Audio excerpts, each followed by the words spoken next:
What's up YouTube? It's your boy Clifford here, spitting phonics knowledge like no other.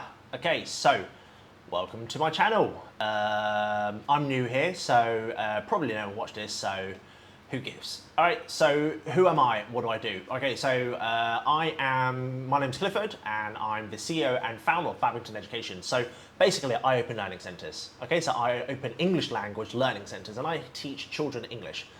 Kids from the age of 3 all the way up to 12. Okay, so I've been doing this since 2009, so it's been some while now. I've got close to 40 learning centres, like brick and mortar learning centres scattered all around Hong Kong and Macau. And yeah, you know, so we've taught over 100,000 kids, helped the vast majority of these, in fact all of these, learn English as a secondary language, obviously because we're based in Hong Kong.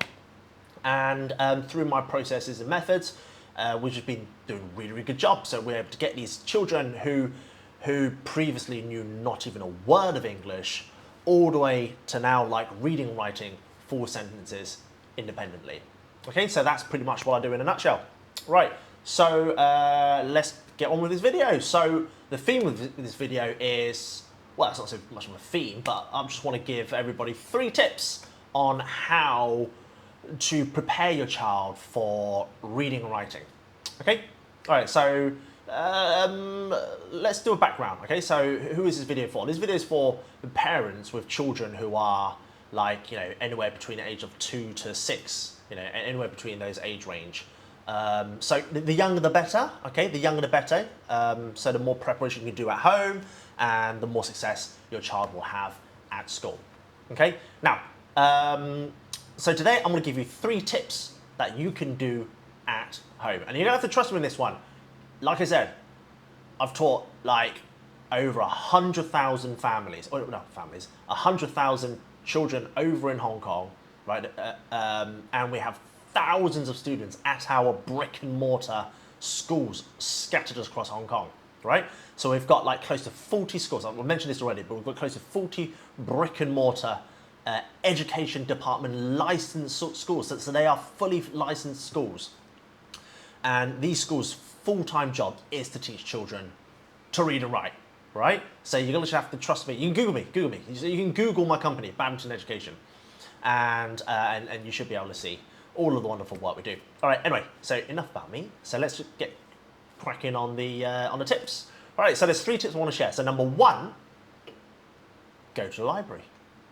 It's free, it's easy, and by going to the library, you'll be able to expose your child to just tons of vocabulary that might not necessarily be in your vocab bank, right? So it's a great way just to broaden the vocabulary that you use, okay? There's probably an app that you can download, and you can search for books, you can reserve books so that when you arrive at the library, you can just pick the books up and be done. All right. So another tip is, why not Google books, right? So you can Google like, you know, the top 10 best books, you know, top 50 best books for toddlers, for example.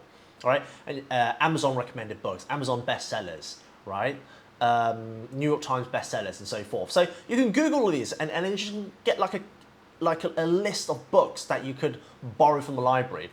That's what I've done for my child. My child, Nathaniel, bless him, is close to 4, almost 4 now, and started his first year at school. So I've only started doing this a few months ago, but we've already clocked up like about 250 books, which is pretty impressive, right? 250 books. Now, how do I do this? Basically, I just go to the library. So the library where I live in Hong Kong. The library here, they actually open 7 days a week. They open on Sunday.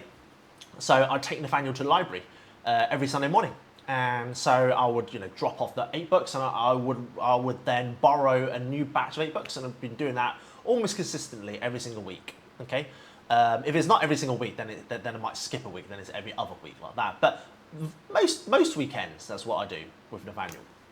Okay, and then I have lunch outside, and it's just a nice little bonding session there. So I mean, you'd be amazed. If you do that, you'd be amazed just how many books you would just get through, right? So, I mean, like I said, I just clocked into the app and had a look, and I was like, holy moly guacamole, 250 books.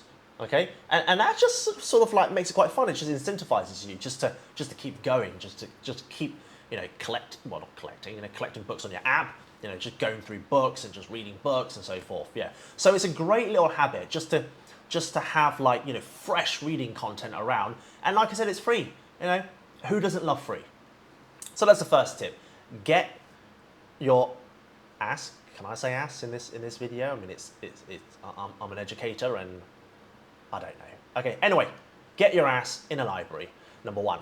Number two is, and this is a cool one, practice oral blending ASAP. Okay, oral blending, what is oral blending? Oral blending is basically when you break down the word and you ask your child to say the word, right? So let's use the word dog. I always use dog because everybody knows the word dog, right?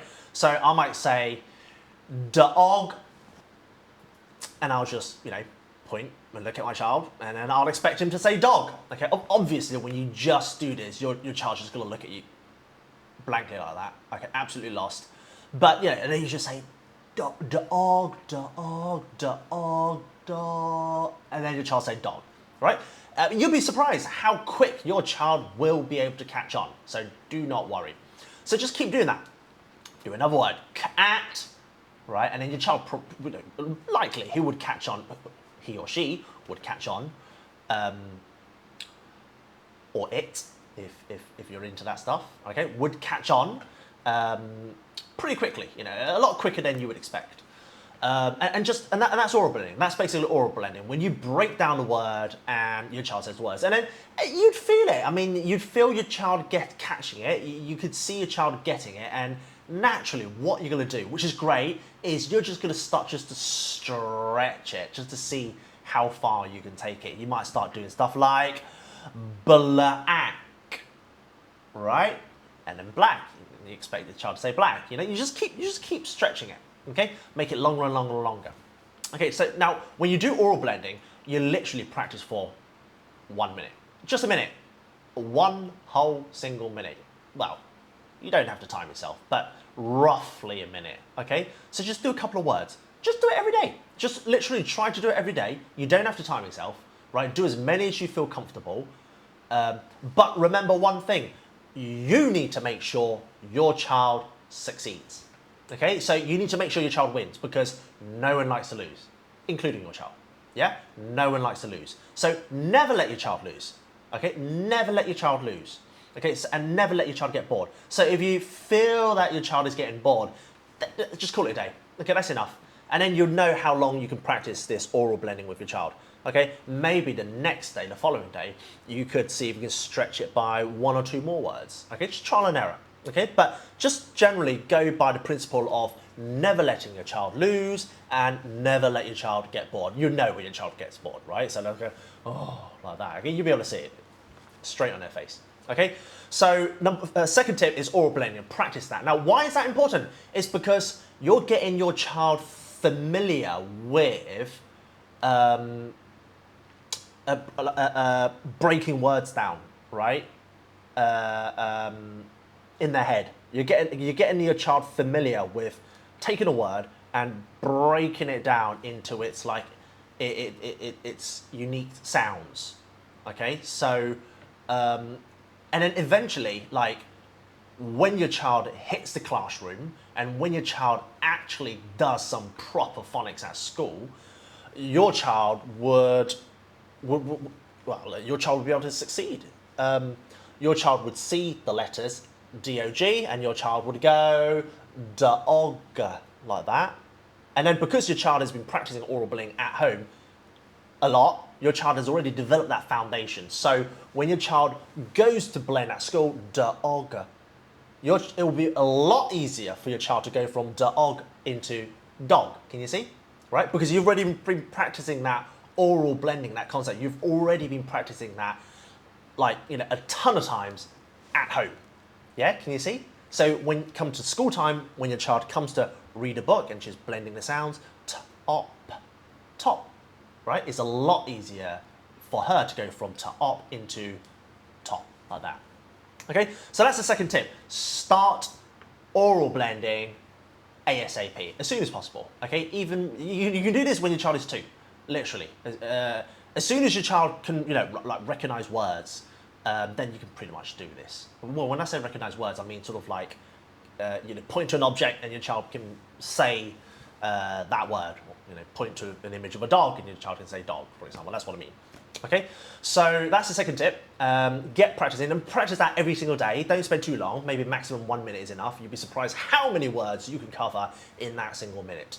Okay, now the third tip is dependent on when you have mastered the second tip, oral blending. Okay, so as soon as you've mastered that, as soon as you've feel like, yeah, my child's got that, then you can add the third thing. Okay, the third thing is encoding. We call it encoding, all right? So it basically means you put the codes together, right, to form the word, aka spelling. Okay, so let's just do away with the fancy terminologies. By the way, I do have a master's degree in education, so but to keep everything simple, to make it accessible, I'm just trying to explain it in as simple as possible, so that parents, everyday parents, could just grasp the concept. Okay, so the third skill is related to spelling. Okay, so we're trying to build that foundation at home, right? So we're trying to do all of that tough work at home, so that when your child hits school, hits that class, does that phonics lesson, when your teacher introduces the phonics spelling skill and they start to spell, your child has already developed that foundation. That's what we're trying to do. Okay, so now let's do it. Okay, so now at Babington we use the phonics. We use a synthetic phonics program called RWI, Read Write Inc. Okay, so their way of spelling, they use something called Fred fingers. Okay, so they spell with their fingers, basically. Okay, so I'm not going to go into too much detail about this, but this is how you do it. Okay, so what you do is you tell your child to put sounds onto your finger to spell the word.